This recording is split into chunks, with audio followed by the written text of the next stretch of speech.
You all must have heard I'm a real nerd. People say I'm a fool, but they never got the news that I'm a vile one. Oh yeah, I'm a vile one. You better turn it up, better keep the channel dialed, cause you're watching VileMike and his real wild child. Oh yeah, I'm a vile one. You better turn it up, better keep the channel dialed, cause you're watching VileMike and his real wild child.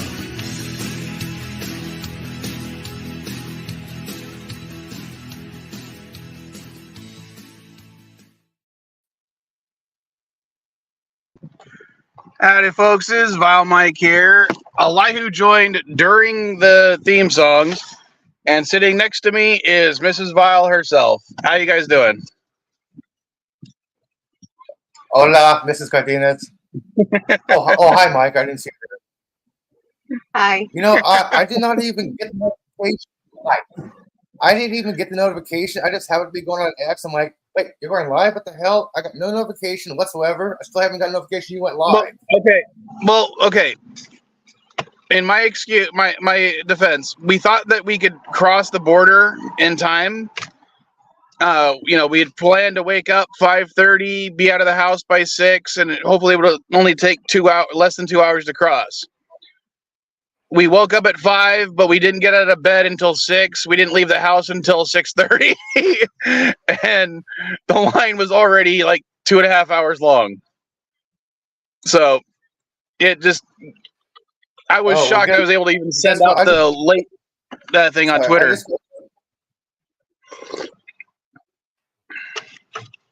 Go ahead. I just got a notification you just went live.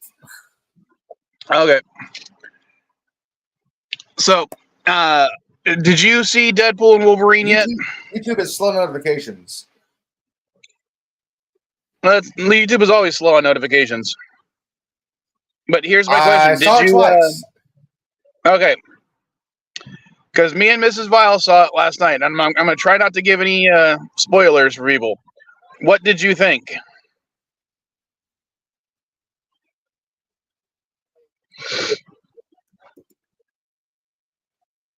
Can you hear me? Elihu.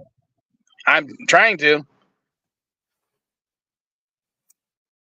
Oh, apparently you got to reboot. So go ahead and do that. I'll talk a bit about it.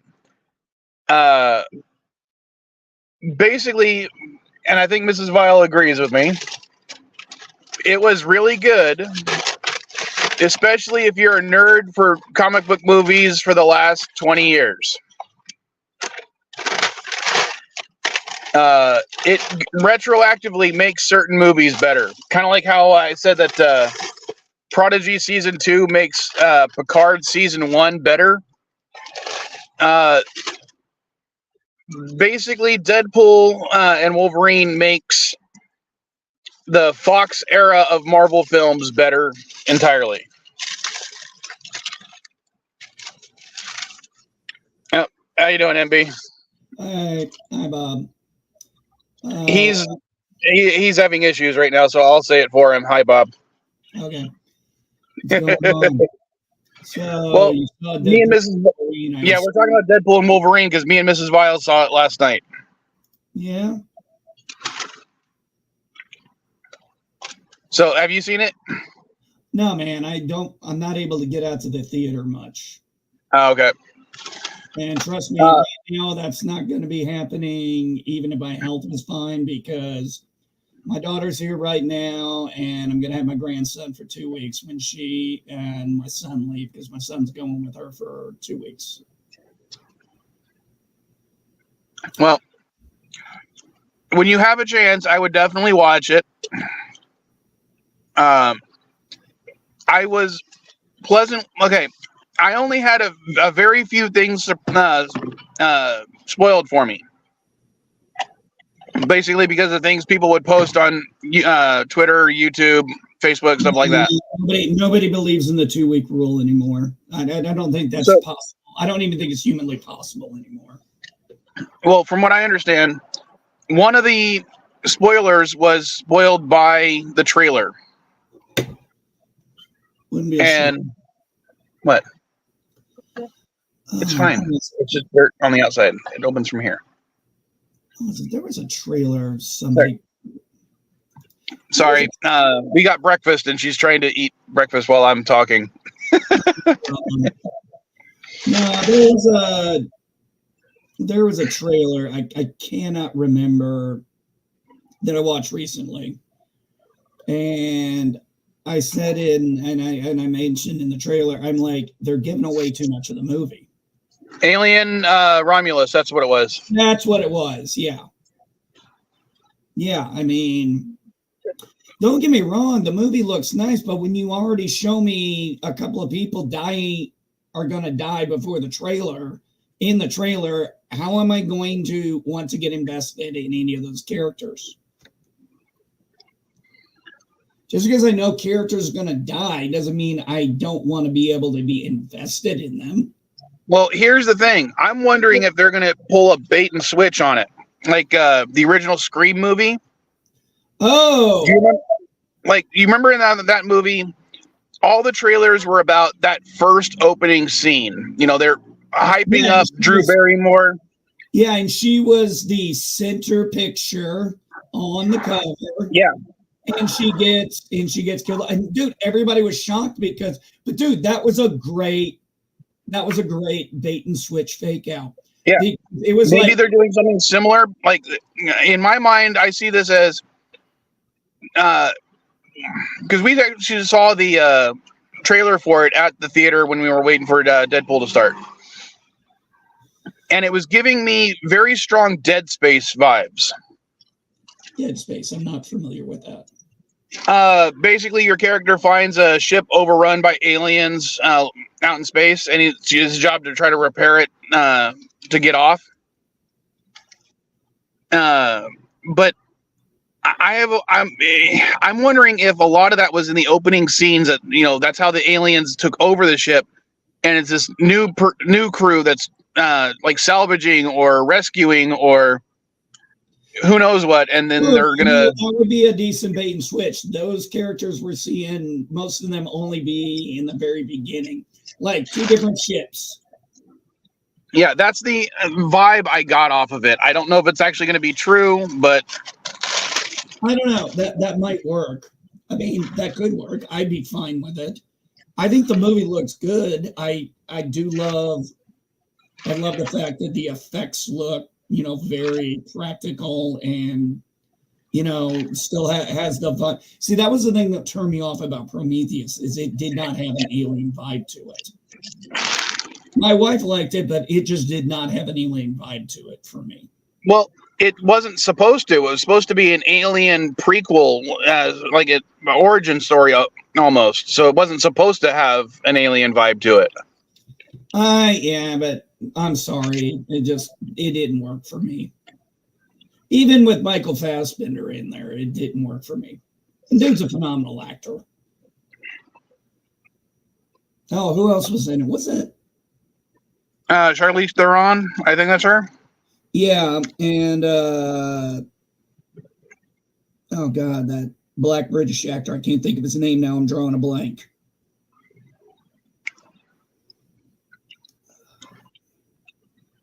Drawing a blank on him. Hopefully that's the real Elihu and not a fake one.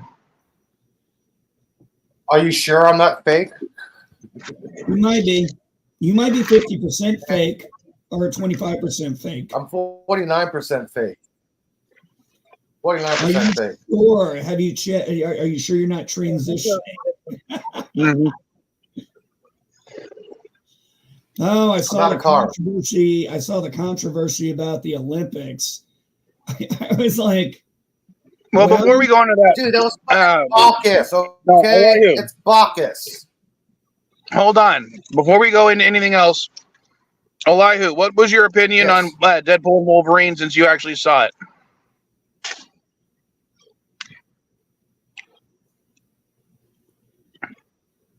Hello. Okay, without spoiling anything, I want to advise the movie reviewer for Cron 4, know your fucking Marvel history. He was complaining about lackluster set. I'm like, that's the fucking void. Hello. He's like, this is lackluster, blockbuster sets, not worth watching, not visually appealing. I'm like, what the hell is wrong with you, dude? Know your Marvel history. Well, that's the problem. The cameos were great. There was 2 cameos I was not expecting. I was really fucking surprised. I'm like, holy shit. Are you kidding? There was like a dozen cameos that I was shocked about. I think that whole thing you were saying in your complaint there, Elihu, is bad Marvel. Marvel actually did some bad leaks. That's the other problem too. They need to stop. There was leaks. 2. I was majorly shocked. I was like, Elihu, I think you're still on a delay a little bit. But there's only one problem I have with the movie. It's like, how the hell did Peter get to the TSA? That's all I'm saying. Yeah. Elihu, I think you're on a delay or something because you're responding to questions like 30 seconds late. So one of the things I was noticing is, don't get me wrong, the movie looks good. I'm looking forward to seeing it. Unfortunately, with my health, I don't get out much. It's very difficult to go out when you feel motion sickness most of the time. But I have some good days, but hopefully one of these days I can go out and see a movie. Oh, by the way, my wife said the effects in Twisters was very good, Mike. I'm not saying they didn't look good in the trailer. To me, it was just there's a big difference between practical and CGI effects. Well, and Twister was one of the ones that pioneered particle effects in movies. You know? Oh yeah, I mean, think about it. How many times have we beat a dead horse about? How many times we beat this dead horse about make practical effects great again? I mean, when you had limited CGI and you focused mostly on location shots and practical effects, you were more immersed in it. That's one of the reasons why Top Gun Maverick was so loved by a lot of people. First off, we needed an action movie that just was fun, just for escapism. Dude, I walked out of that theater with my wife after we saw it, and I said, did you find yourself going back in your seat like you were in the plane? And she's like, yeah, I found myself doing that. And I'm like, that's because we know they're really in the damn planes. Well, I'll be honest with you. I haven't seen Top Gun Maverick yet, only because at the time I couldn't get out to the theater to watch it, and I just haven't decided to rent it, or I don't even know where it's streaming right now. But here, I'll let you know. I got a site that tells me that stuff. But the thing is, one of the reasons I didn't watch it is there's a video where they were trying to explain where the F-14 comes from, and because they showcased the F-14 in the trailer, I was really like, why the hell is there an F-14 Tomcat in this movie if it's supposed to take place in the modern era? You know, the F-14's been retired for, 20, 25 years or something. Yeah, but we do sell our used equipment overseas. Yeah, that's the thing. We've only ever sold the F-14 to one other country, and that's Turkey. Sorry, not Turkey, Iran. I apologize. Yeah, that's why people got the idea that this is Iran. But the whole point is they never specify what country. They just say Iran. Yeah. And that kind of, see, for me, that kind of bugged me a little bit when I saw it in the trailer, because I'm like, I realize they don't want to piss off Iran, but it's not like we care if we piss off China or Russia when we call them the bad guys in a movie. Well, they took the Taiwan flag off of his patch, and Tom Cruise was like, oh, hell no. Because people noticed it. So the F-14 was really more about just nostalgia base. And seriously, does it really? It's a fictional story. Does it really fucking matter that the only country we sold Tomcats to was Iran? Okay, that's just getting in the weeds of it. That's it. That's just nitpicky shit. When did Iran come in Deadpool movie? No, we were talking about Top Gun Maverick. Oh. Yeah, we were talking about Okay, effects, and then sorry. we got sidetracked. And now I'm hearing an Hey, echo. come here, you.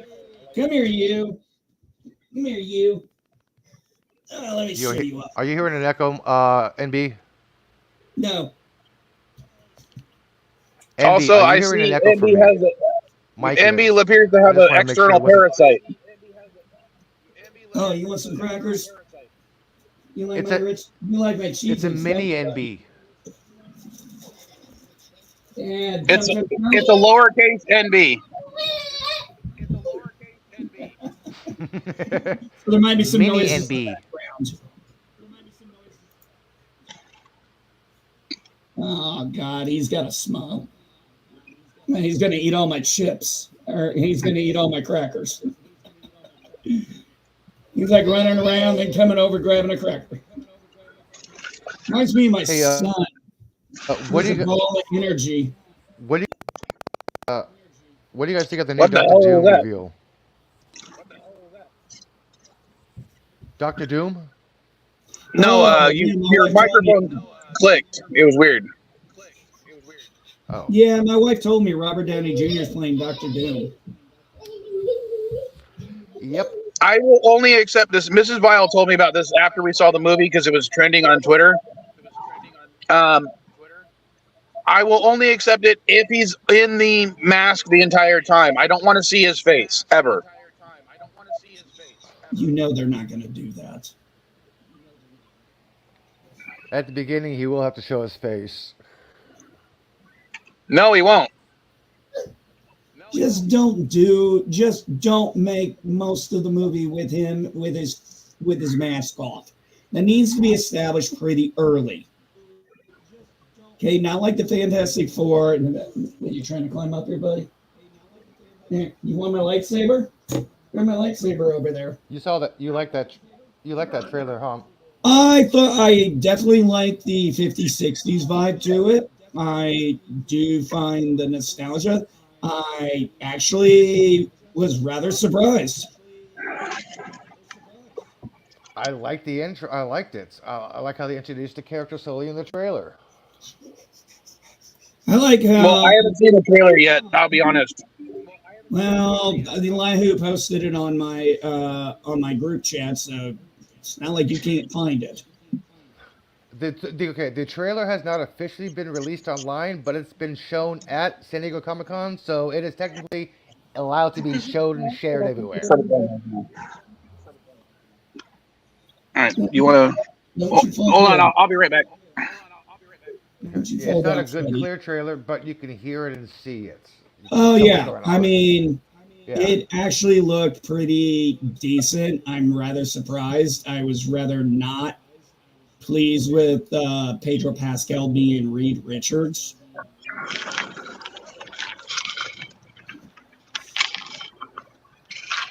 Well, didn't he? Was he the one who played Reed Richards in the Scarlet Witch, or sorry, Doctor Strange movie?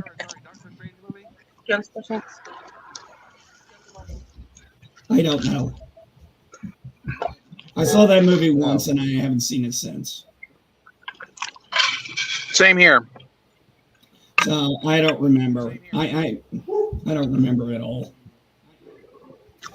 I think Mrs. Vile is correcting it. It was no, he wasn't. When it comes to doing, You can watch. By the way, you can watch Pedro has a Top bad Gun on history when it- Amazon. Yeah, Pedro but has a like, bad I think issue you're when still it on a comes to slight working with delay. Wonder Woman. Fuck. Hang on. Well, it wouldn't be a CNA stream without some technical difficulties. Yep. If it's So, not me, it'll be one of my guests. So one of the things I very much enjoyed about what I was enjoying about seeing that trailer from Fantastic Four is How about now? I like how they're going. Sounds good. Sounds good. Can you hear me and respond as quickly? I don't know. Can I hear and respond to you as quickly? Yes, you can. All right. So, look, sounds like there's no delay now. Awesome. My grandson's trying to sneak over here and get the box of crackers. Okay, can I finish my thought now? Since you guys actually understand me, Yes. I was trying to say Pedro is a good actor, but he sucks when it comes to the history of working with Wonder Woman. That the movie bombed with Gale, the pilot bombed with Adrian. I'm like, he tries Wonder Woman, he fails. Anything else, he's good at. He just needs to avoid working with a Wonder Woman. Now he was, I will say, in Last of Us, he was very good. Mm-hmm. Yeah, I actually Wonder thought he was Woman's better only in bad the thing, Ant and the both of them. Mandalorian. I thought Last of Us was done very He's well. a great Now, actor. I have one thing I want to say about Last of Us. That third episode, this is the only thing that I had a complaint about. The third episode with the survivor and the other guy, this is my only complaint. That was a one-shot story. And quite frankly, I wanted more of it.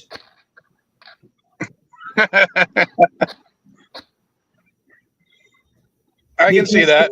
It was actually a great story, but it was a one-off and it was just like a filler. And I'm like, no, there should have been in it. That you could have made a whole series about this. Well, see, that's what I find interesting about adapting video game movies, because especially stuff like Fallout and Last of Us, each of those episodes is like a mission in the game, and you don't always get a satisfying ending to the mission, but it's going to be some random stuff that just happens to occur to you because you're the main character. Well, I just mean the way those characters interacted. You know, you have the survivalist, and now I don't know if they were gay originally. I think the survivalist was. I think they both actually were, but he was probably very closet because he's a kind of a person who seemed like very, you know how some of those survivalists are. They're very showing off. And this guy was able to bring him out of his shell. And when they were having, you know, when they had to defend their property, and then the ending where it's like, you're going, I'm going too, man. I got teary-eyed. You know, you can have great gay characters if you tell a good fucking story. And I thought it was a beautiful story. My only pissed off was I don't get more of it. Well, and that's sometimes how it is in games. But when you're talking about the survivalist, one of the things I always thought would be a great thing to do for Fallout. Yeah. If they decided to do a spin-off from Fallout, there's literally a storyline in one of the DLCs for New Vegas. The DLC is Honest Hearts. You went mute, Mike. I went mute? No, I can Mike, still you went hear mute. you. No, I can still hear him. I could not for a moment. Okay. His icon wasn't even flashing when he was talking. I'm like, That's weird. But there's in the Honest Hearts DLC for New Vegas, there's a storyline about a character called that's known as the Survivalist, and you learn about his story through reading basically his diary entries and exploring the national park that you're in, because you're in Zion National Park. So kind of like Bram Stoker's Dracula, where the story's told from letters and correspondence and stuff. Pretty much. You go through, like, he's got all these little hidden areas and caves all around, and you figure out his story by reading him in order as best you can, but you might even discover him out of order. But he's this character who he was in the war. He is driving back from Zion when the bombs fell. Okay. And he's blaming himself because the bombs fell when he was away from his family, his wife and son. So he has survivor's guilt. He has massive survivor's guilt from that. And then later on, he basically adopts not really adopts, but another woman comes into his life. Okay, at this point, he's been I have surviving no for like idea what 20 you're talking years. about because you keep on muting out. Your icon's not flashing, but I can hear It's- NB totally 100% fine, no matter what. I don't. He doesn't cut out I on me. hear You Mike, do. and it's you, Elihu. Everybody else can hear Mike just fine. Yeah. But his story is The just so thing is, I can heartbreaking. hear because- you perfectly fine without cutting out, but Mike will keep on cutting out. Well, I don't know why I'm cutting out. It's just for you, Elihu. Hey, grab my lightsaber, buddy.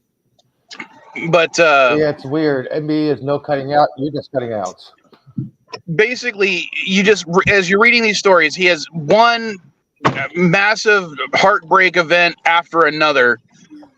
But he ends up basically being a paternal figure to the two main tribes that you find in the game.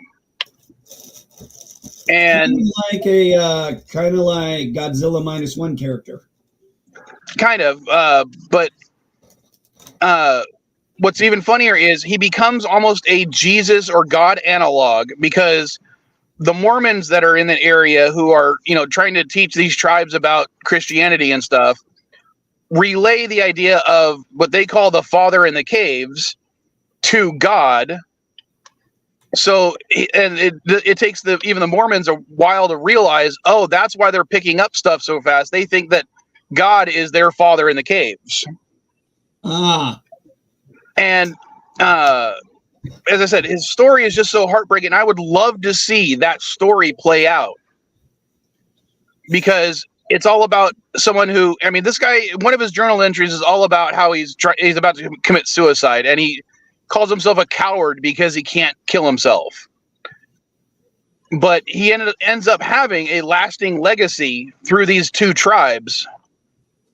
And it's just, I would love to see that storyline play through. And as I said, you never find the guy alive, of course. You do end up finding his corpse, and he ends up having one of the best guns in the game, as far as I'm concerned. What ticket? Yeah, like I said, that story was great. I was just like, you could have made an entire mini series out of that episode. I would have loved to have seen more of their story. For the pacing of the time we got with them, I was like, this is a powerful story. I wanted more. Yeah, I didn't care, They might say about gay characters, I'm like, give us a good story. Nobody gives a shit. That was a story about love. That wasn't a story about sex. That was about love and survival and family. NB, you should make a TikTok about that particular thing on your little page. That way, you might expand your audience a little bit. Maybe I should. Well, I have two accounts. I have my Angry Vet one where I do most of my political stuff. And then I have my other one where that's where I do most. Yeah, I would actually do that video on that one, on the NGO 79. What's funny is I do send you videos on occasion that I think you'll like, but it's only to the other account, not the Angry Vet, the other one, because that one just shows up first. I don't know why, but the other one shows up first when I'm hitting the share button, so that's why I sent it to that one. I don't know. I gotta normally think of a topic I wanna bring up, but yeah, it was. Honestly, it was my favorite episode of the show. I hands down, absolutely the best episode of the show. My only criticism is it was a filler episode. Yeah, sometimes some of the best episodes though are filler episodes. Just look at Star Trek. What they call those, bottleneck episodes? No, filler just means it fills up a spot between episodes. You're thinking of a bottle episode where they try to film just on the ship because they only want to use existing sets. Got it. That's what you meant. Okay, that's the difference. But yeah, when you think about it, if this is why I don't get into like boycott Netflix, boycott Disney. I'm like, just don't watch the fucking show. If there's another show you like, if there's another I rarely do that as well. But I mean, What I think is, well, when you're talking about boycotts, one of the things I thought was funniest of all recently was, you remember when Kid Rock was trying to boycott Bud Light, right? oh yeah, I remember that. So much so he decided to launch his own beer brand, right? I guess so. I don't know. Well, he launched his own beer brand, and then right after the RNC where he actually performed, he was seen drinking a Bud Light. Whatever. And I'm just like, dude, you can't try to call for a boycott of something, make your own brand, and then not drink your own brand and start drinking the one you're trying to boycott.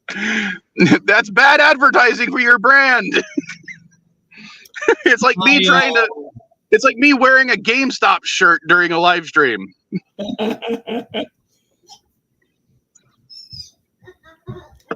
Which, by the way, we'll be posting a GameStop controller on the eBay store. Okay, listen, I know some people, boycotts can be successful and everything. I'm like, I can't boycott something I don't buy already. Yeah. It was like when they said boycott Nike. I'm like, I don't even think I've ever owned a pair of Nike shoes. Yeah, I don't buy Nikes. I don't buy Bud Light. I don't care. No, I just don't drink this stuff. But first off, I don't drink Bud Light. You know, and then of course, I always thought was funny is when people say, "Oh, what was it? I'm boycotting Pepsi." It's like, do you know how much Pepsi owns? Did you buy a bottle of water? Did you buy this particular brand of water? That's a Pepsi product. Well, remember, Pepsi also owns Frito-Lay. Yes, exactly. That's the so point. Like, what are you going to do? And not buy your favorite chips either? You're not going to get a root beer, A&W root beer? Yeah, exactly. Hold on a second. I got to get the dog out of here. Hell, what are you not going to do? Go to KFC or Taco Bell or what's the other ones that are owned by Yum? Because I believe Pepsi owns all those too. I think they own the corporate side of them, yeah. So it's like I don't have a clue. There's like 12 companies that own 90% of everything in the U.S. So that's pretty much true. And yes, folks, that is pretty much true. Well, I'll let it out, but they are owned by this one big conglomerate. I mean, look at how much Disney owns. Oh yeah. Trying to let people or make people realize that what was it? Touchstone is owned by Disney, and they're like, no, it's not. It's like, yeah, it is. What was the other one? Oh God, I can't remember the name of the studio, but it's the one that released. Oh no, I can't even remember the name of the movie. It was a submarine movie. Where's Darren when you need him? Crimson Tide. Crimson Tide. Thank you. That was actually filmed and partially at one of the Disney theme parks. It's a good movie. And it was Disney helped build the model and everything like that, and they released it underneath one of their kid-friendly companies. Yeah. Miramax. Thank you, Darren. You were here when I needed you. I was wondering if you were thinking Miramax. But yeah, so it's like trying to tell people that Disney owns a lot more than just Disney movies. I still had a guy that didn't believe that Disney owned Star Wars. Because they're like, why are they still releasing Star Wars movies under Lucasfilm if they're owned by Disney? Because Lucasfilm owns Disney. Because Lucasfilm is owned by Disney. I'm going to assume this is Darren's that we were just talking about him. Yeah, and I also put in private chat my calling card. All right. Hey, Darren. Yeah, Crimson Tide, not a favorite movie amongst submarine sailors, but amongst general, got people who enjoy thrillers, sure. It's, oh yeah, I knew squids. I knew bubbleheads who ripped that movie apart. And I understand that, and I totally respected it. There are people I know who like the movie Jarhead, and then they asked me to watch it in the Air Force. And when I watched the movie and they asked me my opinion, I ripped that movie to shreds. I ripped everything about that movie to shreds. I said, this is the worst depiction of Marines I have ever fucking seen in my life. I said, this is not how we operate.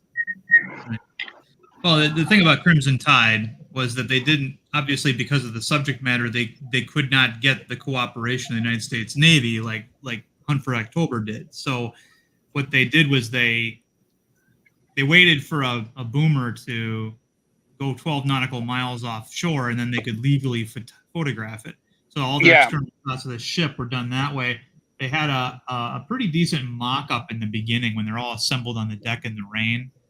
That was probably the most accurate part of that movie, was all the rain that they get in Bremerton, Washington, or Bangor, Washington. But the all the interior sets were all just ship sets that Miramax could get access to. So you had watertight doors that were watertight doors on surface ships rather than submarines. You had a very different looking berthing compartment for where everybody's sort of in the same room, and freestanding bunks and things like that in a fish aquarium and things like that we didn't have, and that weren't on boomers at the time. Letting your dog on board first of all, and then just giving it, having it walk and pee on stuff, But the other thing finish your thought, but I have a question, Darren, afterwards. Yeah, the most grievous error the movie ever made was the idea that whole scenario could even happen. They've got that is something that they've been training for years. The idea, what if you get a message fragment and things like that? It's not. It was a story written to try to point out that we have all these nuclear reactors operating in the ocean and how dangerous they are and all these arsenals are. And it was an anti-war film is really what it was. So yeah, basically. And I mean, I enjoyed the movie, but yes, I do know the part about that. You cannot go off a fragmented message. Yeah, and in terms of performances, like Gene Hackman, I mean, French kiss on that one, and Denzel and everybody else, Vigo, James Gandolfini. Now, James Gandolfini was in a scene that just made us all roll our eyes. He's the chop on board, the supply officer, which is the officer with the least amount of authority, pretty much. And usually they're prior enlisted. That's the only. If you find a prior enlisted commissioned officer on a submarine, it's usually the chop. And he tells a first-class petty officer to get down and start doing push-ups, and it's like, what first-class petty officer would ever do that? It's like no. First of all, the chop would know better than to even demand it, and then it was written by people who did not do enough research. They didn't have enough They didn't have the proper technical advice. So I saw a movie. I saw a submarine movie recently with oh shit, what's his name? Oh god, I'm right. The guy who did Olympus Has Fallen. Sorry, I muted myself because I had a fire truck driving by. But I wanted to ask you, Darren, since you were complaining about the dog, do they actually have any ship pets like cats used to be on certain ships, or no? No, not on submarines. No. Okay. Waste of food, waste of storage, waste of everything, and then you have to who's gonna. And it's just a needless thing to clean up after. There was a joke one time on Trepang where a mouse got on board, and we had to unhigh and low to find him and kill him. And for a while, when we couldn't, we thought about making him the ship's pet and calling him Red October because we couldn't find him. The hunt for October. but no, a varmint like that we had to put down because it was getting into our grain. The lockers contain flour and things like that are for us, and that was a problem. Plus diseases, there's all kinds of health reasons why you need to get rid of an animal like that. So, on surface ships, it was kind of a luxury, but again, surface ships weren't as a lot of those, you gotta remember, those are also mostly civilian craft, whereas military ships that, they have to be, you have to be able to do the job, and anything that might make the crew sick or cause any sort of potential issues, they're going to eliminate that. So, I mean, as far as I know, the regs on a submarine are pretty strict. I've only ever been on 2 LHDs. Yeah, yes and no. I mean, for example, we could grow Van Dykes underway. Grooming standards were lessened particularly on underways that were longer than 2 weeks. We could wear our uniform standards were also very lax too. You didn't have to wear your command ball cap underway. You could wear a ball cap that has your favorite brand of chewing tobacco on it.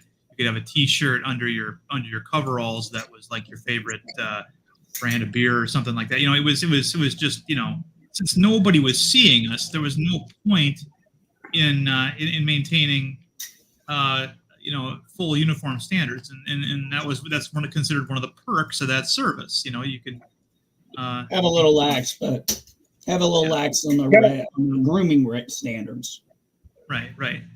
And then the way you're describing it, did you ever read the Star Trek Vanguard books, Darren? No. Well, they have a small scout ship called the Archer, named, of course, after the captain, but they don't dress in, even though it's in the TOS era, they don't wear the uniforms. They wear jumpsuits similar to Enterprise, and the way you're describing it is like that's what that was. It was basically them on a submarine. Oh yeah. Sometimes the captain would wake up in the middle of his sleep cycle and walk out onto the control room in his underwear and a T-shirt. So I mean. Who's going to tell him to get dressed? Nobody. Nobody's going to tell the skipper to get dressed. You must be out your damn mind. Yeah, exactly. Yeah. So it's and then a lot of times again, each captain's different though. The first one that I had, for example, he didn't want anybody on when we were doing field day. Field day is when everybody cleans the ship. He didn't want people wearing headphones. He figured you should not be listening to music while you're cleaning. You can't concentrate on your job when you're he was just one of those kind of people, and a lot we didn't agree with it, but there's nothing we could do about it. The next CO we had, whenever there was field day, he basically turned the whole boat into his own personal radio station, and he played music through the 1MC, and he was the DJ. So we all had to listen to his favorite music, and I can tell you a lot of people didn't like his taste in music, but that was the way it was, and that was how things went.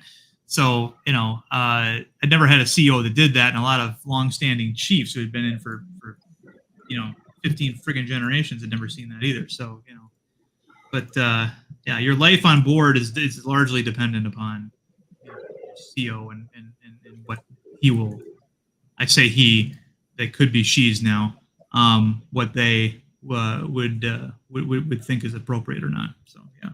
What kind of submarines were you on? I was on USS Trepang, SSN 674. Woo! Can't even remember my whole number. Sorry, I'm doing multitasking here. Yeah, Trepang was Sturgeon, 637 class, which was old at the time I was on it. She was commissioned in 1969 and decommissioned in 1999. I got to her in 1995. So I remember when I was on the USS Saipan and then the USS Kearsarge, both LHDs. For those of you who don't know, that's a ship where helos land on. Yeah, they're mostly Marine Corps too, aren't they? No, they're normally what we were training on when we were doing, putting the vehicles on, getting out of the ship, getting on the ship. Gotcha. So that was our training on the Saipan, and the Kearsarge was, doing that, spending time on ship, doing our duties on ship, and then going back out to the field. But I remember the Saipan. was older than the Kearsarge. So when I got on the Kearsarge had some perks like you could lift up the bunk and actually put stuff underneath it. You couldn't do that on the Saipan. Yeah, we had bunks like that too, or racks as we called them. In fact, that was your only storage, was whatever you could fit underneath your mattress. Well, it was whatever you could do in the berthing area. I actually went out and I was like, fuck. I went out, walked around and resourced a pillow. Yeah, Marines are fighting people. They don't like being served, stationed on ships. That's considered really ass duty. Plus the most naval ships are geared towards the naval crew and their watch schedule. So every time the Marines would get off duty and wanted to use one of the few recreation things that might be on board, it was always closed. Oh my God. I was always doing my radio operator job on night shift, or my IT job on night shift on the ships. So I would get off shift, sorry. Yeah. And of course, Reveille goes off. Right, yeah, you're about to Reveille. I'm like, yeah. Man. And then everybody, like my day shift guys would get them. We had to put signs up that said night shift. Fuck off. Yeah. Well, just to go back a little bit, since I know we were doing military talk, since you two are on, but Darren, we were talking about the Deadpool and Wolverine movie. Since you weren't on at the time, have you seen it yet? No, I have not. I have no interest in seeing those movies. Oh, okay. I thought since you were a comic book guy, maybe you liked the films because this one is basically a love letter to the Fox Marvel era. That's what I heard, plus other things as well I've heard. But yeah, I love the comics, which is why I don't like the movies at this point. Back before, be careful. But the last great Marvel Studios movie that I saw was Infinity War, and it has gone. It's been a downhill slope from then. I mean, we've had a couple of apparently welcome respites, and this one's already made like $400 million before the weekend even started, so that's good. But Deadpool's not a character I particularly like anyway. But I'll eventually see it. I just don't have a burning desire to go out to the theater and watch it at this point. Yeah, as a fan of the comic books, I will point out one thing that I saw that I laughed my head off when I saw it. Sure. There is a shop, not stop, that they show in the background in one of the scenes. Yeah. Called Liefeld's. Every just feet, or all about feet. Right. Yeah, that's an in joke. That was in one of the trailers. Oh, I see. I didn't watch the trailers because I was trying not to be spoiled by anything. Yeah. That was in one of the trailers. I thought it was funny as all hell when I saw it, and I like had to nerd out and tell Mrs. Vile about it and to explain the joke. Yeah, Rob Liefeld thinks that's funny too. I mean, he enjoyed that because that's something that people have always told him that he draws feet. He has drawn them. He just avoids drawing them because he says there's nothing inherently exciting about feet anyway. Unless your character is kicking, a kicking pose of some kind. So he usually crops the image at the ankle. So while we were talking, my grandson grabbed my cane and my walking stick. So basically, you're stuck in the chair? He put him down. Oh, you're getting decrepit there. Oh. And yeah, just before the live stream, Mrs. Vile and I did get coffee, and she picked up for me some. Well, we got it because it was cheap, or she got it for me because it was cheap. It is not a good whiskey, as far as I'm concerned. It's definitely something to mix into something. It's not something you want to drink straight. Have you ever heard of McAndrew's Special Blend? No. Yeah. No. There is like no oakiness or anything to this whiskey. It's not a sipping whiskey. you'd need the joke I told her that she didn't get was you'd need more than just a drop of water to open it up. You need a whole fucking ice cube. So basically, it's sugared rubbing alcohol. Now, it's not even that. It's just It's sugar flavored rubbing alcohol, right? not even that, I would say. But now, when I put some in the coffee, it's actually fine in the coffee. So it's definitely a mixing whiskey. If anyone ever wants to try McAndrews, hashtag not sponsored. Getting back to the MCU though briefly, yeah, their big announcement last night that Robert Downey Jr. was coming back as Doctor Doom instead of Iron Man was just it reeks of desperation on my part, and I'm willing to bet that it's just his voice anyway. That would make sense to me. That way they could have him in the credits of the movie, but then not really show him. Yeah, I don't think I like it either. Yeah. I said the only way it would work at all is if he's in the mask the entire time. Well, Doctor Doom's face is supposed to be horribly scarred anyway, like Freddy Krueger. So they wouldn't even necessarily need. He could be playing Doctor Doom the same way that James Earl Jones played Darth Vader, right? He wasn't actually in the suit anyway. So I mean, it all depends on a lot of different factors. But I mean, everybody's speculating that he's probably some sort of variant of Stark or whatnot, or Stark was a variant of Doctor Doom, which is horrendous. No, I don't like that idea either. Yeah, me neither. I mean, the movies have yet to actually give us a really accurate and therefore good interpretation of Doctor Doom from the comics. They've haven't done that yet. Who was the guy that played Doctor Doom in the first set of Fox Fantastic Four movies? Some nobody. I mean, yeah, I don't know. I can't remember his name, but I think he did a fairly good job as Victor Von Doom, not necessarily as Doctor Doom, especially since the guy was like, I need to show my pretty face as much as possible. Yeah, see, I'm not talking about the performance of the actor. I'm talking about the character as presented, backstory and everything. Doctor Doom doesn't have any powers. His origin is not directly tied to the origin of the Fantastic Four at all. He is basically 50% Tony Stark, 50% Doctor Strange. And he's got his own actually very cool story that they've never told on live action. So, that's unfortunate. Didn't they talk about doing a Doctor Doom movie? Because that's something I would want to see. I want to see, like you said, his backstory. Show him how he to his people, he's a freaking hero. And you could say that to everybody else, he's a fucking monster, but to his people, he's a hero. Let's do that story where he saves his country at maybe the expense of,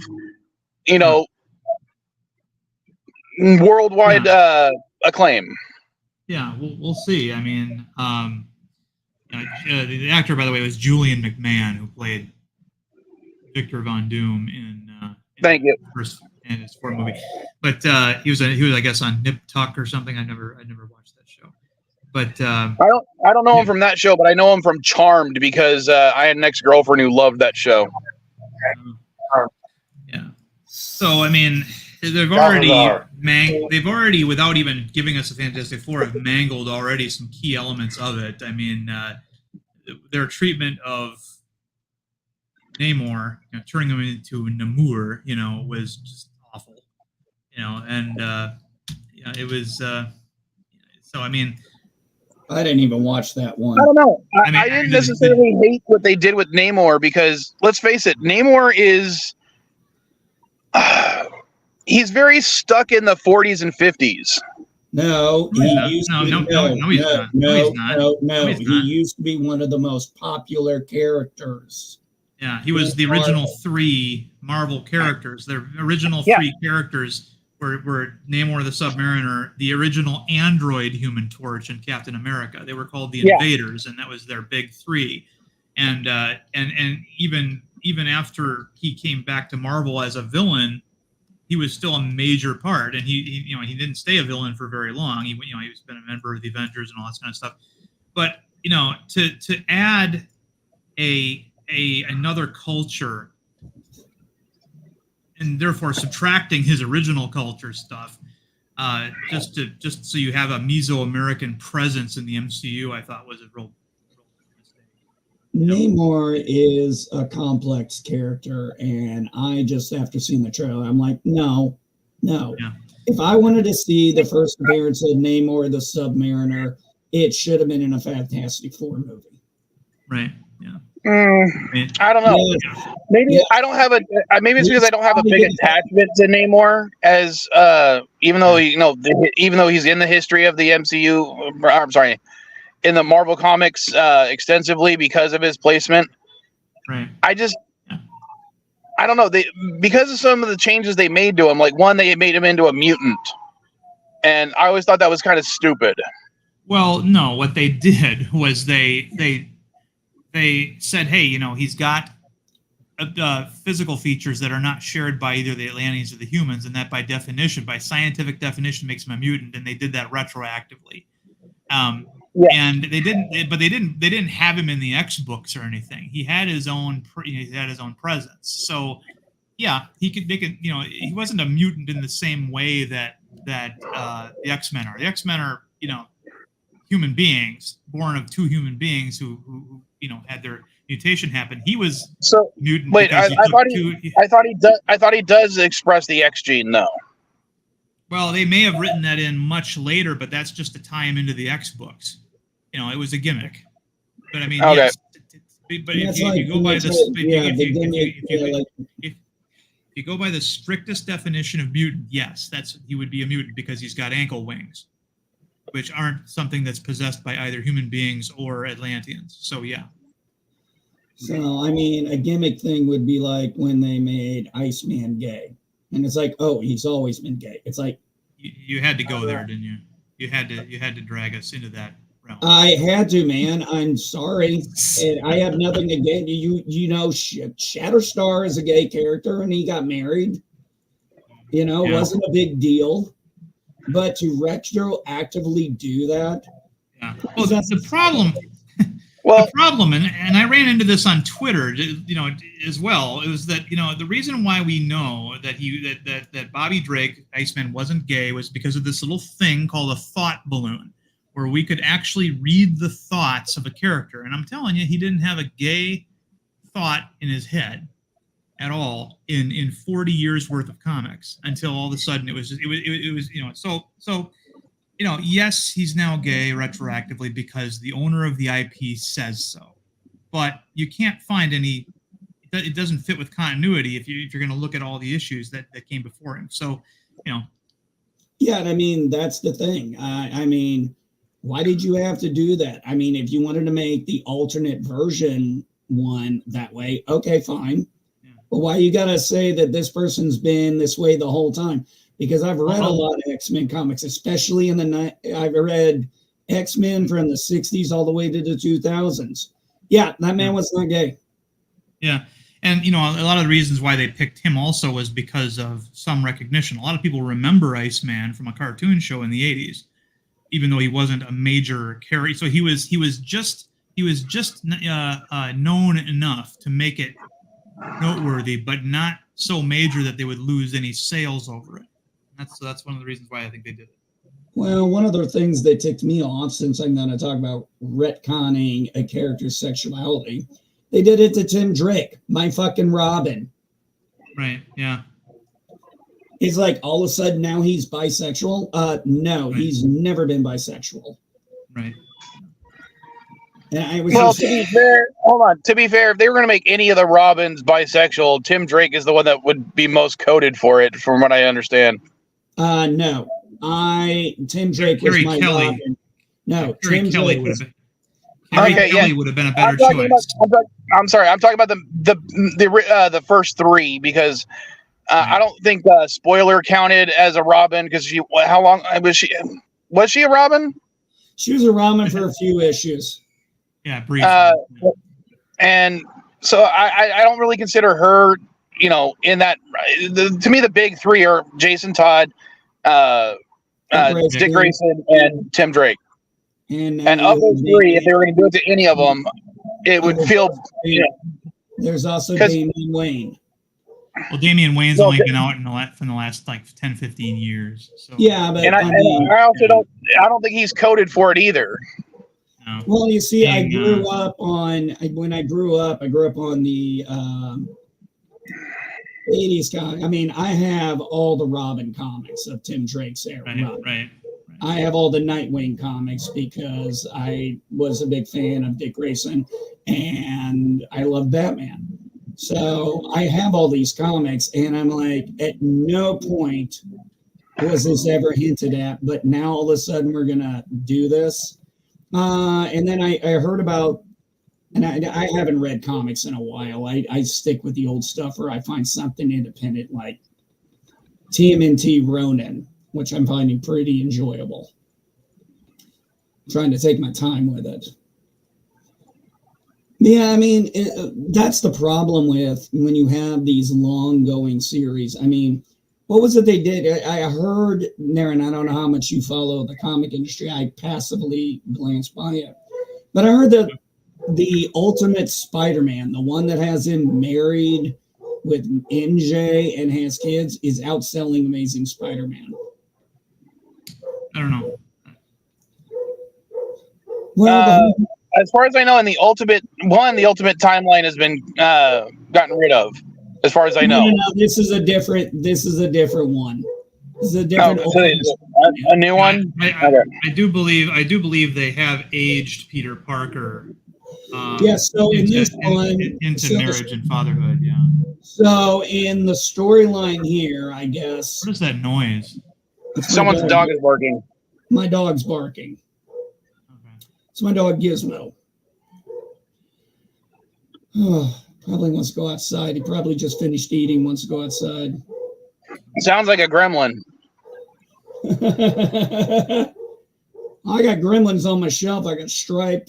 I got the Gremlin Christmas Carolers. And right. What about Ultimate Spider-Man? Let's stay on topic. So basically what happened in Ultimate Spider-Man is, I guess, some evil Reed Richards variant went to a world and what stops superheroes from becoming who they are. So instead of killing Peter Parker, he just saves him from getting bit by the spider.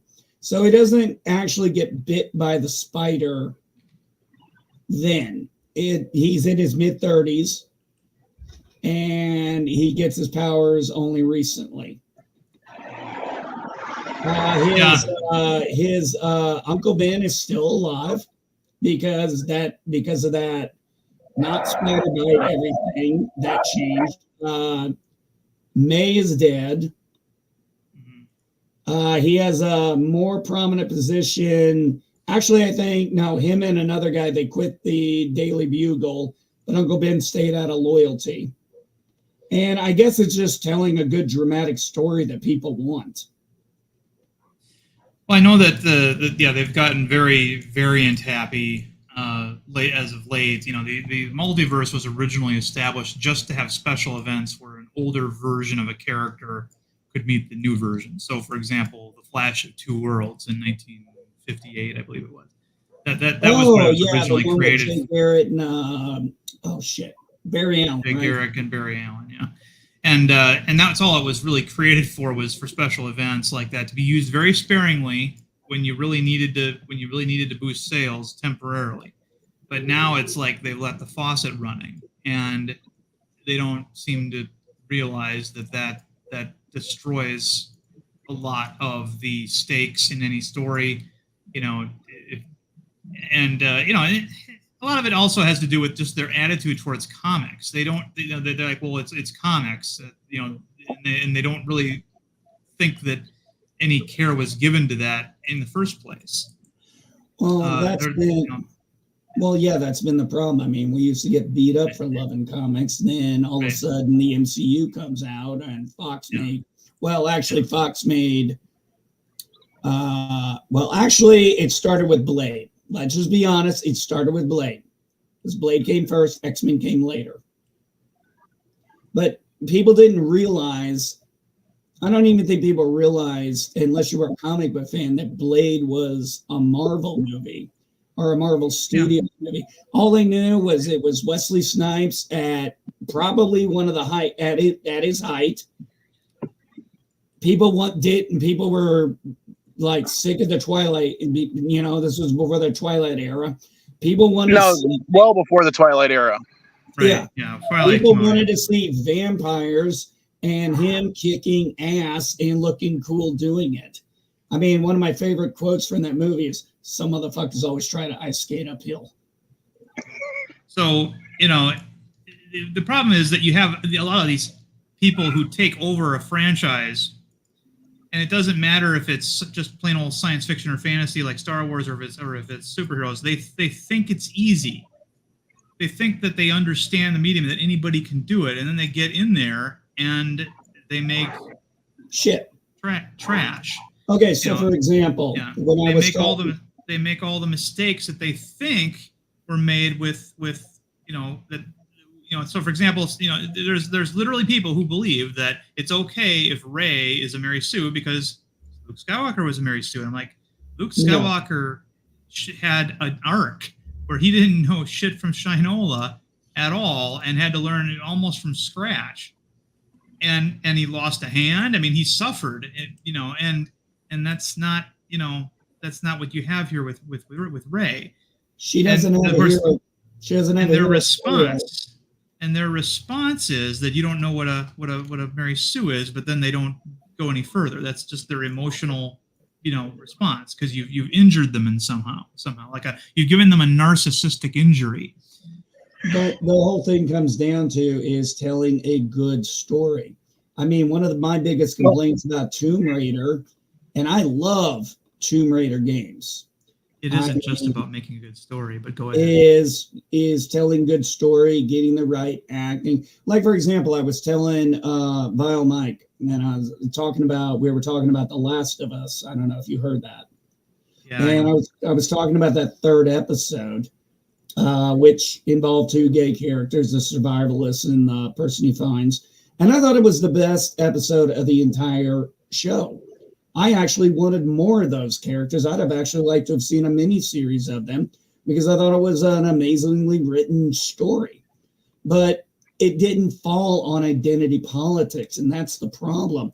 People are turned off by that. They're like, well, you don't like my show because of this. Look, I tried to watch some of the Acolyte. It is some of the most boring writing I've ever seen in my life. Yeah, it can't possibly be that they're not good at what they do. You have to dislike it because you're of something that's out of their control, right? Yeah, like I have to dislike. You're a hater. I have to dislike it. It's like, oh, you don't like it because the director's gay and the woman lead actor is non-binary. Okay, well, explain House of the Dragon to me. Why am I watching that show? When there's a non-binary, when there's a character who identifies as non-binary in real life. I'm not interested in their personal life. I'm interested in the story I'm watching. When it comes to comics and also with movie franchises, it's not just telling a good story. It's about building a world. Yeah. And following the rules that you set forth in order to make sure that every movie in that series is marketable for years and years to come, right? So when you come in and you break all the rules of a previous film, or just a story installment, right? Like you establish, for example, that Doctor Who, right? The Daleks cannot get into the TARDIS. They don't know how to breach the TARDIS and get in. But then later on, you show them doing that. That's a problem. Because if that's the new normal, that means you've just devalued the previous story on some level. And I think that was the biggest thing. And that's what, when they were talking about, they've been trying to bring up Ahmad Best and, the prequels and how people were giving him death threats. I'm like, what the fuck are you talking about? That was the media causing that. We didn't even have internet like we do now. There was no social media. Yes, people I really disagree because there was enough internet presence in '99 that I remember a lot of people complaining about Jar Jar. Period. Yes, they were complaining. It's perfectly fine to complain about Jar Jar. It's perfectly fine to do that. But obviously threatening the actor. The actor is a guy who took a job. I mean, that's all it is. Yeah, exactly. You know? That was the thing. Nobody, as far as I know, was attacking the actor. They were. Hold on, airplane. I mean, they didn't like the character. Okay, fine. I understand that. But I don't recall people saying they hated the actor. Right. And I remember Lucas, this was not the reaction he was accustomed to. In the years between the first two trilogies, he had ascended to some sort of weird, almost like cult leader status where he was viewed as this mad genius. And all of a sudden, the people deign to criticize his latest movie and the choices that he made in it. I remember him defending, people were trying to call him racist because they thought the Trade Federation aliens sounded like they were Asian. And he said, well, no, they don't have Asian accents. They have Transylvanian accents. And when I listen to it, I can kind of hear the Transylvania a little bit, but there's also the choices he made in terms of the shape of their eyes and things like that. I can kind of see why people may have thought one thing instead of the other. But I'm sorry, maybe this is my bigotry showing, but I thought they were more like Jewish characters based on a lot of the stuff that I was reading. I never got that impression. And we're talking. One of the things people are funny about accents now. They don't like it, especially when an animal is given a particular accent. So I remember, a university professor, lamenting the fact that Taco Bell had this insulting Chihuahua dog that had a Hispanic accent. And I said, I rose my hand and I said, the Chihuahua is a Mexican breed of dog. If they could talk, that's probably what they'd sound like because that's what everybody sounds like, in their country. And she looked at me, she goes, that is totally irrelevant. And I said, it's not. Yeah, I know. And I'm like, well, okay, you can brush that aside, but that's the reason not to mention that Taco Bell is Mexican inspired food. Yeah. I'm glad you said inspired. Like for example, that's like trying to say, well, you have a dog from India and he has an Indian accent. And it's like, okay, have you heard Indians talk? Right. Have you heard their thick accents? That would probably be it. And if somebody says I'm being racist for that, I'm around Indians every day. Okay. Right. Yeah. But this idea that you can't in your fountain of creativity, when you're trying to create a funny character for people to enjoy, you can't give them an accent that somebody might disapprove of. If you want to give them an accent that's offensive, give them a Valley Girl accent like Kamala Harris. No, I'll give you an example of one that pissed off certain members of my family back in the day. It was the Rise of the Guardians. I don't. You remember that movie where all they basically had Santa Claus, the Easter Bunny, Jack Frost. I love that movie. Yeah, we love that movie. My uncle told me that movie was a shame because one, they made Santa Claus Russian, and they made the Easter Bunny Australian. And he was like, it was like that's an insult to Christians everywhere to have those accents on those people. Santa Claus is not very Christian. But, neither is the Easter Bunny, to be honest. Neither of those. Let's be honest. First off, Santa Claus and the Easter Bunny are not part of Christianity. They are secular.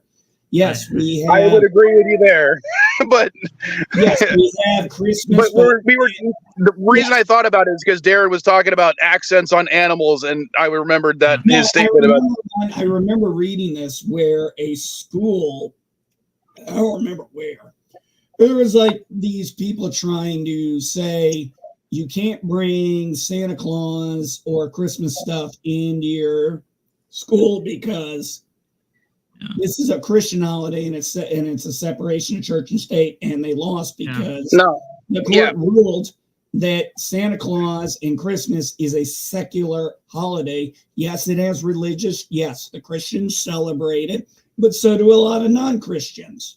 I'm a non-Christian. I celebrate fucking Christmas. There's no law on the books that says I can't celebrate whatever fucking holiday I want to. If I want to celebrate Ramadan, I'm going to celebrate Ramadan. If I want to have a Passover dinner, guess what? I'm going to have a Passover dinner. It does not fucking matter.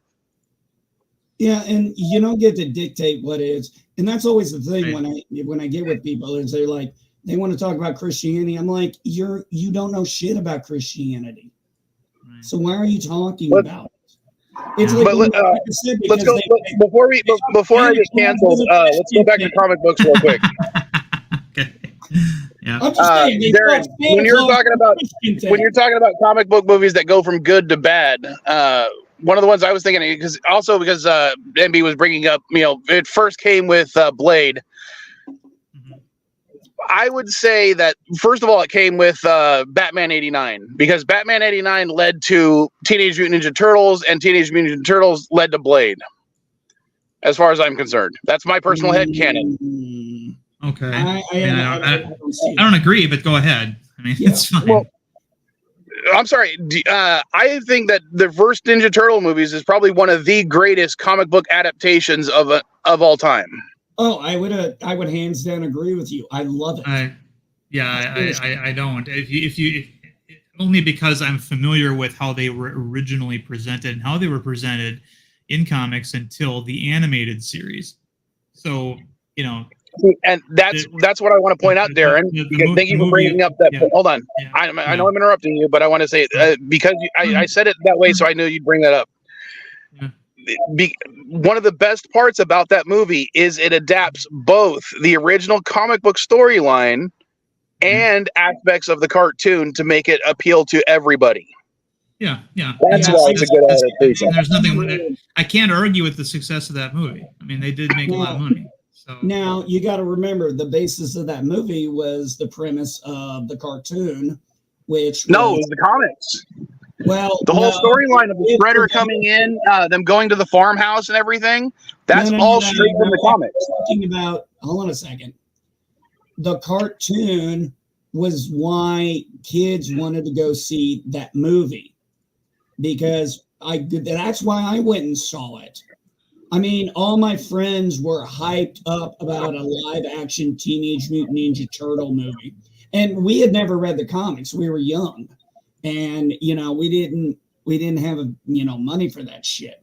So sorry.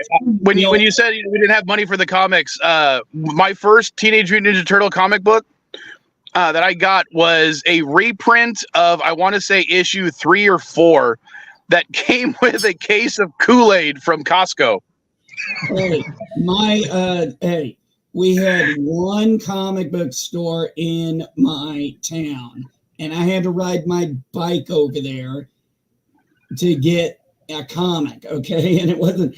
And even when I got my license and I was driving, I still had, I was making $4.75 an hour. Comics were, I think, now $1.50 at that point. And it's like I had to be very limited and selected on what I was going to buy. And in the 90s, well, this was the 80s when this happened. So obviously I wasn't buying comics then. Well, actually I was, but my parents were taking, sorry, damn. Fuck, I got to get my decades right. But yeah, we all wanted to see the movie because of the cartoon. Yeah, I mean, that was the big influence on a lot of us. I'm sure a lot of people saw it because of the comics. But a lot of kids wanted to go see it because of the cartoon. I mean, I agree. But the fact that they chose to not adapt the cartoon to the movie, they literally adapted the first, set of comics to the movie with the aesthetics of the cartoon and some of the individualization that the turtles got in the cartoon. Because if you read the first couple of comic books, the turtles are basically interchangeable. They all wear red. The only difference between them is their weapon. They act all exactly the same. Yeah, you wouldn't be able to tell them apart except for what weapon they're carrying. maybe if they use their names. But I mean, and even then, it was even sometimes hard because Raphael used katanas at some points. Michelangelo and both Raphael used tonfas at some points. So they even didn't stick to the weapons. Right. I thought the interaction between Donatello and Casey Jones was just perfect.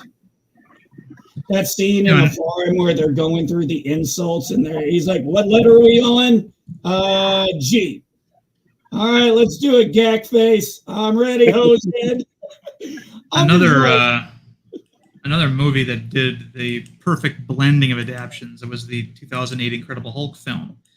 So they had the General Ross character and Betty Ross from the comics, but they also had an origin sequence in the credits that was very reminiscent intentionally of the television show, which is a very different origin. You mean the Edward Norton one, right? Yeah, 2008 Hulk movie. Yeah. Okay, sorry, I couldn't remember my years because I was thinking Ed, you were talking about the Ang Lee one. No, the Ang Lee one was trash, no, and then later in the film, what they did was they hit all the high points. Okay, they knew that a lot of people were familiar with the comics. That's great, but a lot more people are probably familiar with the TV show. So they had the hearkening to the TV show. They even had a little weird kind of cameo with Bill Bixby in there from Porch Betty's father. But then later in the movie, they referenced the very popular Hulk video game that had him using parts of cars as like boxing mitts. And so there was something for everybody in there. Yeah. What's funny is that the game was based on the Ang Lee movie. Yeah, the funny thing is, the sad part is they wouldn't pay Edward Norton enough money, so we got stuck with. Well, Edward Norton tried to take over the production. That was the problem with Edward Norton, is that the MCU was trying to build something at the time, and he wanted to take it in a different direction than the Hulk as hero, and that's why he didn't. And I mean, it was very bad blood. He wouldn't even promote the movie when it came out. Yeah, but one of the things, and this is where I have talked about the MCU, when the MCU was even at its high point, there are movies now you can skip over. And as much as I love The Incredible Hulk as a standalone movie, I would not watch it if I was watching the MCU because whoever the fuck the guy, Mark Ruffalo, that asshole, he played the character so differently. I'm just like, these are two different characters. Yeah. Oh, I also loved in the movie, one of the things you brought up was, I noticed that reference to the Bill Bixby thing with the seat. I was like, oh, crap. Yeah. And then the green eyes, I was like, and they didn't do that for the rest of the movies. And I'm like, why aren't you doing the green eyes? Yeah. It's the Louis Leterrier movie, the 2008 movie with Edward Norton, that exists in the MCU as a vague history now. It's been referenced. Obviously, we've had Abomination show up, and he's has a more refined look now. The Ruffalo Hulk mentioned that he had last time he was in New York, he wrecked Harlem. That's a direct reference to that movie, and so but it and then of course we've got the General Ross from that movie that appeared in a couple of Civil War. So, So it's there. It's part of continuity, but it's not a direct thing. And I kind of like the way Marvel sometimes handles recastings like that.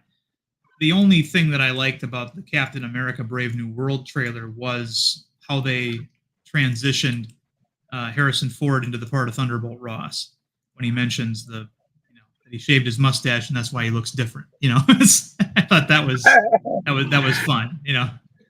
It's like what was the movie? The Mummy Return, or the Tomb of the Dragon Emperor, a god awful sequel. But when they did the whole bit when the character that was recast, the wife character, when she's reading the book and someone says, "Oh, is that really based on you?" And she goes, "Well, to be fair, it was an entirely different person." I mean, and just the way they did it in Iron Man 2, when Cheadle walks on as Rhodey, and he's like, this is I'm here now. Yeah, this is I'm here. happening. This is happening. Let's just roll with it. Everybody's here. This is a thing. It's happening. Just roll with it. Even though they're talking about that, we all got the reference. It's like, yes, we changed characters. It's happening. It's here. Deal with it. And it was such a great line to break the ice with people. And I think he played a very great Rhodey in War Machine.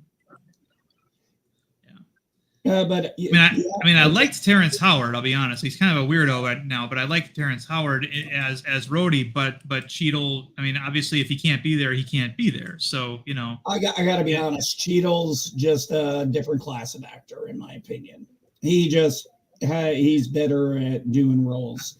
I like in the first Iron Man movie. I love the scene where next time where Rhodey and Tony are in Tony's jet, and Tony wants to have a drink, and Rhodey's like, no, we're not drinking, we're working right now.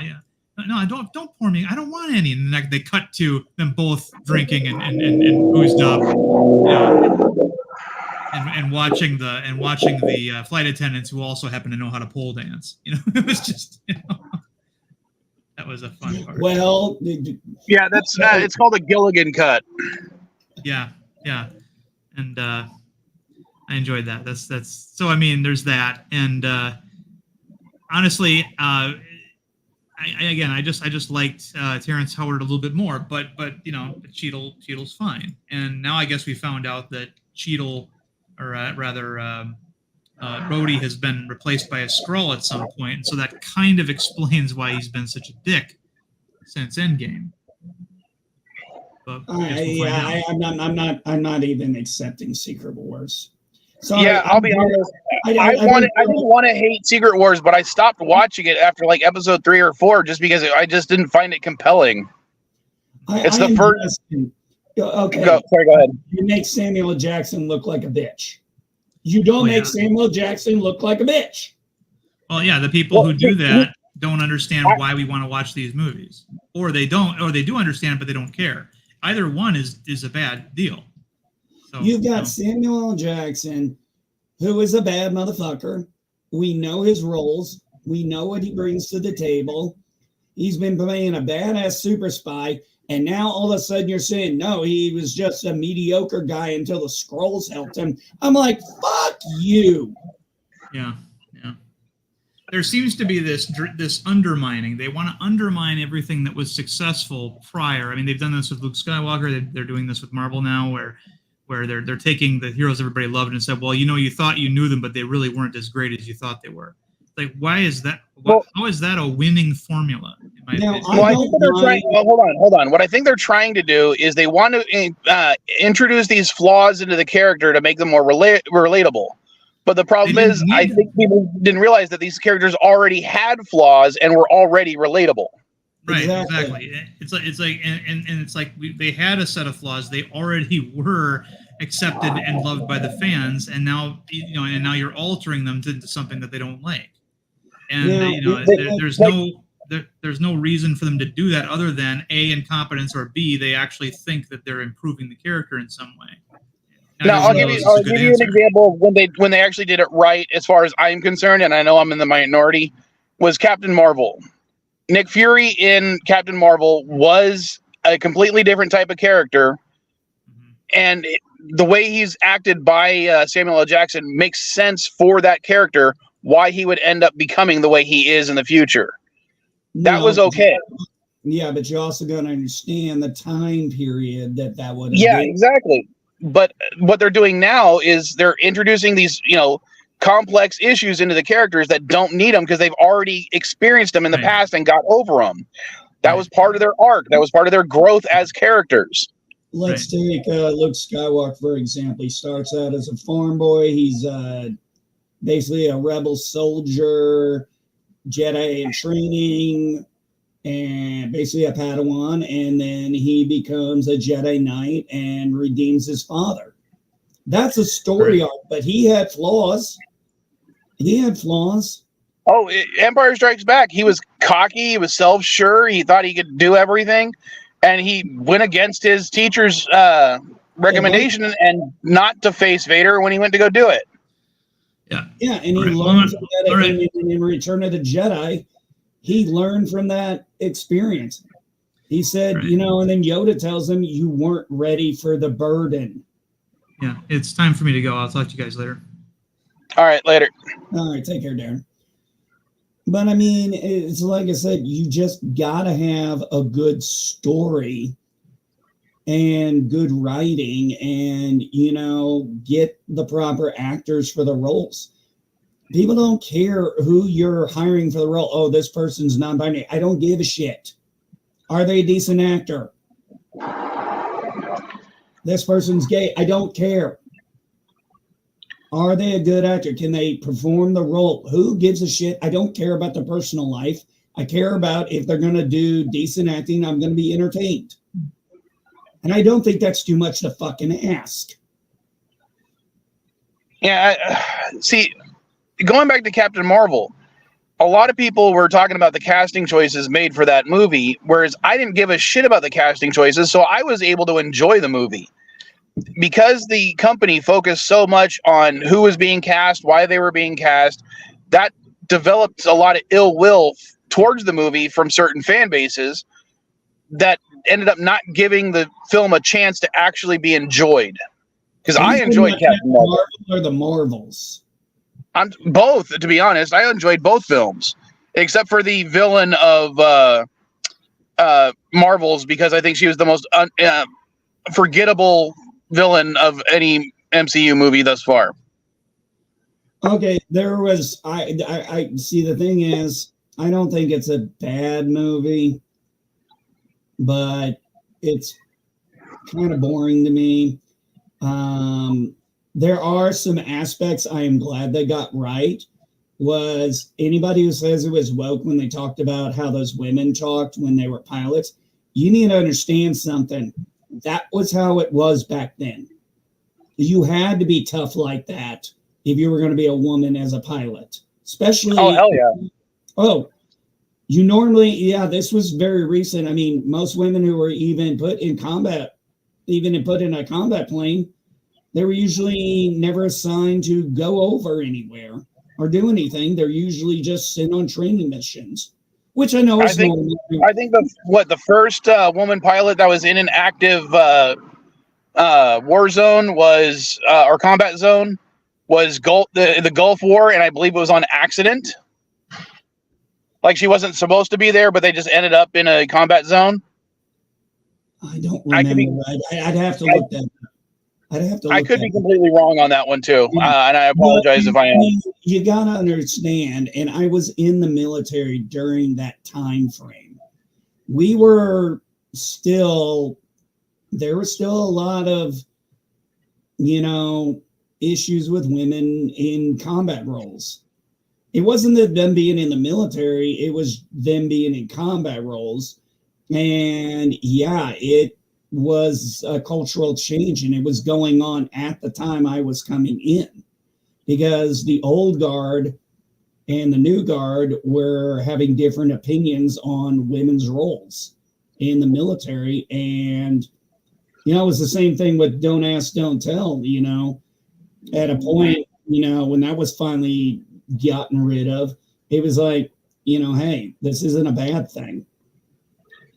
So I mean, one of the biggest issues I had, and I've openly said this, is my only concern about women in infantry roles is I'm less concerned about their ability, and I'm more concerned about the man, possibly because men are naturally going to want to protect women over men. It's just natural. See, I would be less worried about that and more worried about a couple of guys stationed somewhere without any companionship, for a lack of a better term, seeing the female soldier and being like, well, might as well. What are you talking about? That already happens now. I know. That's more of what I'm worried about, less about the protectiveness aspect. What are you talking about? I mean, shit. We used to go on operations. There'd be like 8, 9 women there. And a couple of them were like, I want to get laid. And I know these men do, so I'm going to go hook up. Yeah, that is what I'm worried about more. And I know it's already happening, but Well, yeah, I mean, well, you can't have, well, yeah, there would be that problem because if you're in an active combat zone and she gets knocked up, well, that's going to be a problem. it's not like Farscape where if you remember one of the storylines when Aaron gets pregnant, turns out that because their biology, they can put basically put the thing in stasis while it's still a blastocyst or something. So she could be pregnant for 7 years and not even know it. Yeah, I don't think we have the technology like they did in Farscape. I love that show. Great practical effects. And if for anyone who's listening actually cares, it's free on Tubi right now. Plus, Shout's YouTube channel has a live stream usually of all the episodes playing. I've actually put it on in the background a couple of times just to listen while I'm working. Is the Peacekeeper Wars also on there? Yes, they do all the seasons of Farscape, then Peacekeeper Wars over and over again. Yeah, I have actually. I didn't get to watch the show until after it aired. And then I bought the series and got the Peacekeeper Wars. Yeah, I missed the second half of Peacekeeper Wars when it originally aired. So I didn't get to see the ending until I bought it on DVD right as soon as I could. I was like that. I love the ending. Did my father suffer? Please. He made them suffer. If any character was going to go out, it was him. I was actually like, now that's going out Blaze of Glory style. Yeah, and it was a way that he had to go out because of his character and who he was, also as a redemption for his arc. Yes, it was redemption. That was his ultimate redemption right there. It was like, yeah. And when he goes like, tell him, excuse me, sorry, who's your daddy? And he's like just going away. Who's your daddy? Who's your daddy? Who's your daddy? I mean, he is just going. It was kind of like almost like reading when Chewbacca threw Anakin Solo in the Millennium Falcon, and he just roars in triumph at the freaking moon, and we were all like, "It took a fucking moon to kill him." Yeah, reading that part was just, I cried when I read that part in what was it, Vector Prime? Prime. Oh God! And it was a perfect way for him to, end his arc, despite the fact that he doesn't necessarily talk as much. But saving the son of the man who saved his life, his best friend, someone who could have treated him like a slave, but chose to instead make him family. And yeah, I mean, it was, oh God, for a character that doesn't talk, Chewbacca is amazing in the books. I mean, less so in the movies. Excuse me, sorry. Less so in the movies, but in the books, Chewbacca's like, he's the children's protector. That's his role. That's been his role since the twins were born. And then Anakin, it has been established in the EU. He has been their guardian and protector, and he took it extremely seriously. That's why his art. And listen, I'd already heard that Chewbacca died before I even got the book, and I am just reading. And the closer I'm getting, I know the inevitable, and I was like trembling. And then when I finally got to the point where he dies, and I finished the chapter, I put the book down, cried, and didn't pick it back up for about 2 days. I didn't take that long, but yeah. Same with even though he's a comic or a book only character, what was his name? Anakin Solo? Ganner Rysati. He is my favorite EU character. Bring on your army. His death in the Yuzong War. Oh God. to the point where he actually becomes part of the bad guy's pantheon of gods. That's how badass his death was. They deified the enemy. Bring upon your army, one at a time. Or all. This threshold is mine. I claim it is my own. Bring on your army, one at a time, or all in a rush. I don't give a dare. None shall pass. I still get chills about that line. I looked that line up and get a thrill. He had an amazing story arc. He was very prideful and sure of himself. And the reason he kept his scar was to remind himself of that experience and how he was humbling himself. Mm-hmm. I mean, he just went out like a... I was like, what are you doing? He's fighting honorably. What do you want us to do? He's fighting honorably. You want us to do less? I'll be honest. When Disney originally bought Lucasfilm, and they decided to get rid of most, or like 99% of the EU stuff. Yeah. The Yuzong War bit, because I had, been buying those books as they came out. That one hit hard. That was like, I wish they wouldn't do that because of those characters and those deaths and the story arcs for both Jason. I mean, the Yuzong Long War is what ended up turning Jason Solo basically evil at the end.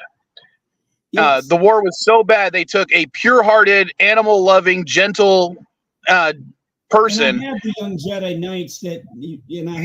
Jedi Knights when he was like that. Yeah, I know. I remember reading those on the beach of Camp Pendleton. Because we would go camping. So wonderful, man. They were so wonderful to read. Man, I fell in love with Jason and Jaina Solo, Tila Kanal, Lobaka. I just fell in love with those characters. So when I saw Jason going to the dark side, it started breaking my heart. And yeah, when Disney took over and said they're cutting pretty much everything out, I'm like, well, this is not canon anymore. I'm like, you can't take away how I feel about these characters and the story arcs and the evolutions of them. Right. And I'll be honest, when Ben Solo first appeared on screen, I was kind of upset with it because they were basically, Ben Skywalker was the EU character. Jason Solo was the EU character, the son of Leia and Han, however you want to pronounce it. But I will say the Obi-Wan Kenobi show somewhat redeems Ben Solo existing. Because my major gripe with the character being named Ben was Han and Leia did not really have the relationship with Kenobi like Luke did. Now, because of the Kenobi series, we at least established that Leia did have a relationship with Ben. Now, I'm going to say this, and I know this is kind of controversial with people. When I talk about canon and everything, I do not see the Kenobi show breaking canon. You can complain about certain characters, that's fine. I don't feel it broke canon. I thought it strengthened canon. But that's my opinion. I'll be honest, I don't think it's the greatest of the Star Wars shows, but I enjoyed it more than Andor. And I know I'm in the minority on that part. Well, that's okay. But Andor's a different flavor. I mean, Andor's it was a different flavor. I kind of get into that kind of genre, spy genre a little bit now and again. And I very much like this character from Rogue One. And, just because I know what happens to him in Rogue One doesn't mean I don't want to see how he got there. Oh, I thought he was great in Rogue One. when I finally watched the end of Andor, which, as I said, like the first 3 episodes took me several times to watch because I kept falling asleep. It was a slow burn. It was a slow burn. I'll give you that. It was what I hated most was, that last episode when they're loading up the shuttle from the bank vault. Sorry for spoilers for anyone who's listening. Yeah. It was because how did they load the vault? Oh, they used the Imperials under gunpoint to load it for them because they didn't have enough people to load it. And I'm like, all it would have taken is one of those Imperials to have a backbone, and the whole plan would have fallen apart. That killed it for me. Okay. Well, that's a fair point. I mean, one of my biggest problems, a lot of people had a problem with Reva's character. I actually understood her arc. I think I actually understood her character. But that's just me. Everybody has different flavors, different tastes. And when you're making this much content of an IP, the Acolyte was absolutely horrible. I didn't watch all of it. I was listening to reviews. As I said, I have not watched Acolyte yet, mostly because I'm just not interested in watching it right this second. Now that it's all out, I might binge it. But every time I try to start watching it, something else happens, and I give it, I think it's like the universe telling me not to watch it sometimes. I'm going to tell you what, I bet. Yeah, Dandelion, sometimes that's possible, sometimes it's not. And I don't know why I'm able to do that with some things and not others. But she does say Acolyte was her least favorite. I can't say I blame her. Well, you have an 80-episode show. Okay, let's talk about this. I'm not even going to go into spoilers. Let's just talk about the fact that this show was $180 million, 8 episodes. 2 of those episodes were flashback episodes. The canon, Leland Shee couldn't fix that. I'm just going to leave it there. As far as I'm concerned, Acolytes needs to go the way of Star Wars: The Holiday Special. Hey, it's got a little Remember, I'm in the minority also because I think Solo is the worst Star Wars movie of all time. I don't think it's the worst. Well, we were talking about TV shows, not movies. I know, but as of right now, when it comes to the movies or TV shows, I would rank the Holiday Special above Solo. I would rank the Holiday Special above the Acolyte. At least that's only that's only 90 minutes. My only issue, Dandelion, really with the Book of Boba Fett, and honestly, I did like the season 3 of Mandalorian, but here's my problem.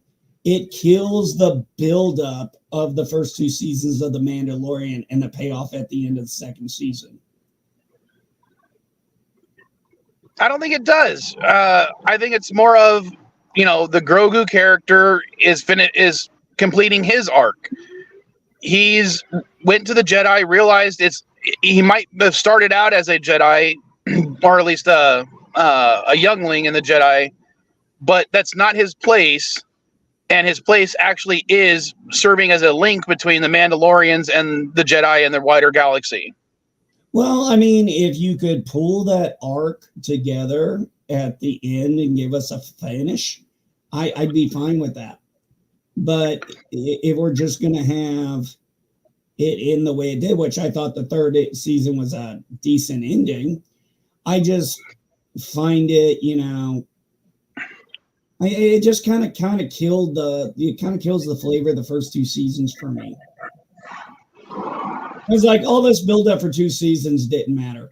Now, maybe they've got a longer plan and a story arc. We'll see.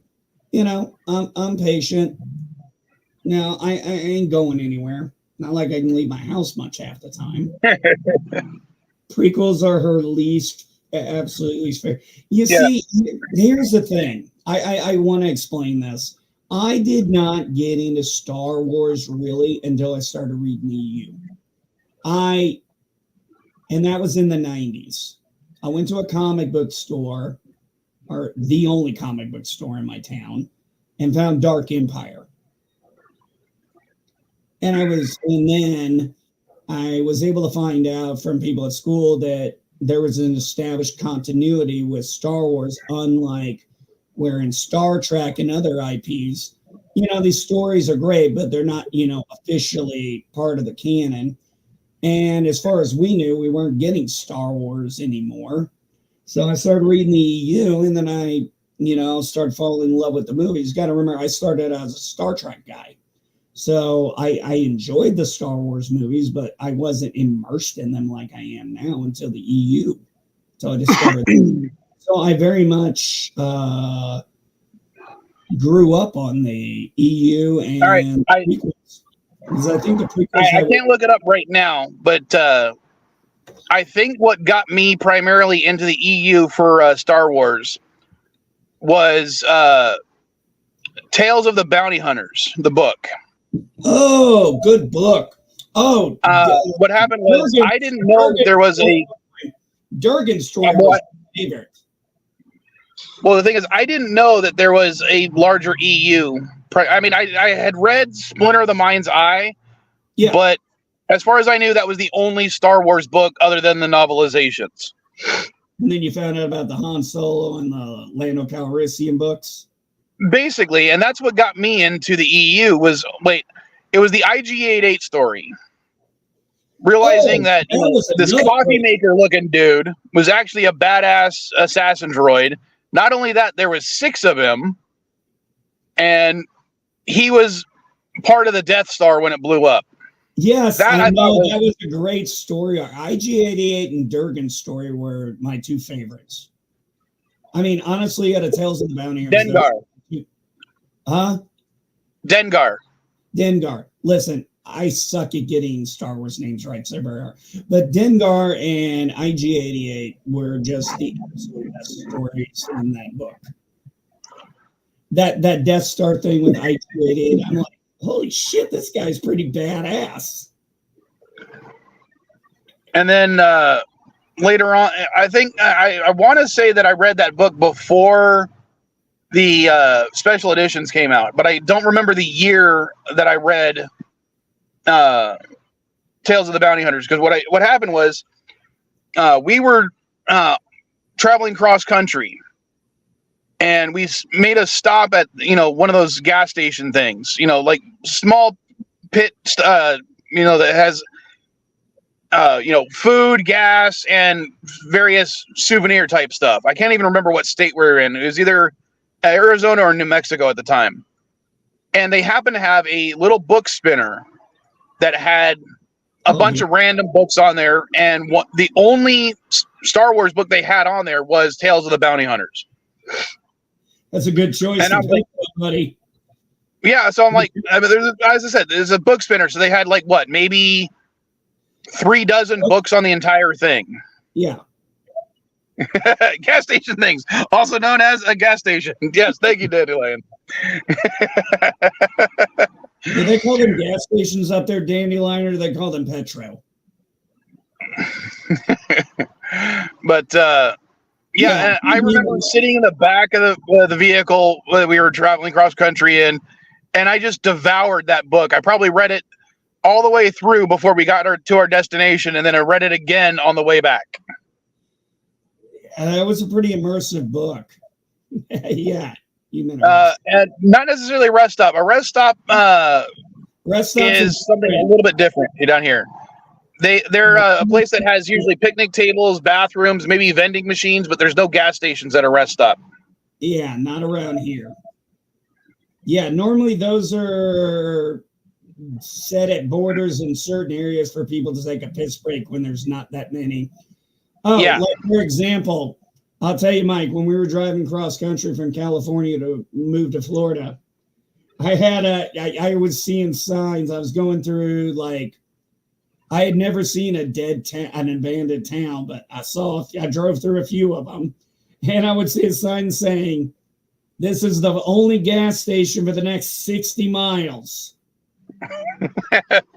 I'm like, I think the worst one I ever saw was this is the last gas station for 120 or 100 and something miles, and I was like, okay, we're stopping for gas. I remember those things. I was like, yeah, let's just stop, get the gas, stretch the legs. Yeah. I mean, it's like, why risk it?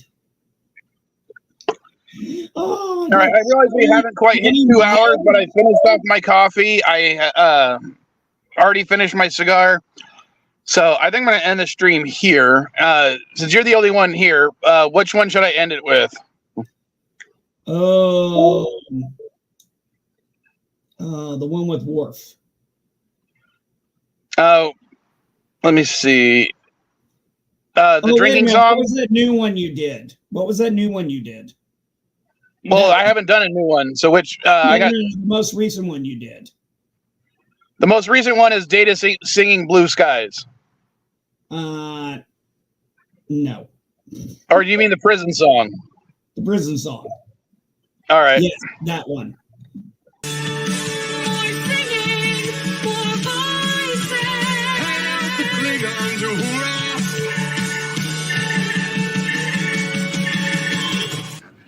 Bagda tumo shoja duro yaja ke o yaja ke o yaja ke o.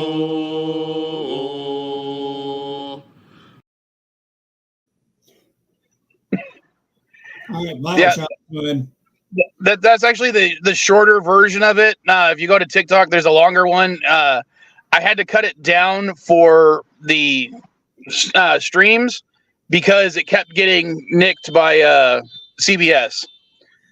But yeah. All right, you're 19 years old now. I figure it's about time you got one after all your complaining.